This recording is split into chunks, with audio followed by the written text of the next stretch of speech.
Kwanza kwa niaba ya Shirikisho la Mpira wa Miguu Tanzania, napenda kuwashukuru ama kuishukuru serikali yetu pendwa, serikali ya Jamhuri ya Muungano wa Tanzania, kiongozwa na Mheshimiwa Rais Mama yetu Samia Suluhu Hassan. Tumekuwa na kambi ya takribani siku zisizopungua 30. Unaweza ukaona maandalizi yote, uwezeshaji wote umefanywa na Wizara ya Habari, Utamaduni, Sanaa na Michezo.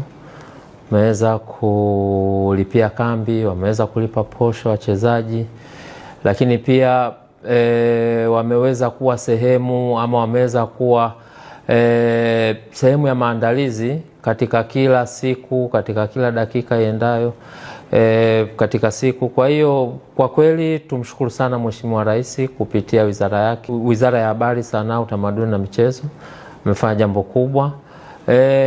La pili, napenda kumshukuru Mheshimiwa Balozi na timu yake kwa ujumla. Haikuwa rahisi kwa sababu tulipata mwaliko kutoka FIFA ukiwa umechelewa, lakini unaweza ukaona ndani ya siku chache tumekuja hapa, siku 3 tumeshughulikiwa.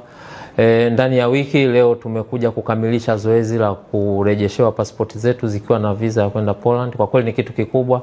Tunamshukuru Mheshimiwa Balozi wa Poland, tunashukuru serikali ya Poland kwa kuweza kufanikisha safari yetu katika hilo eneo la visa.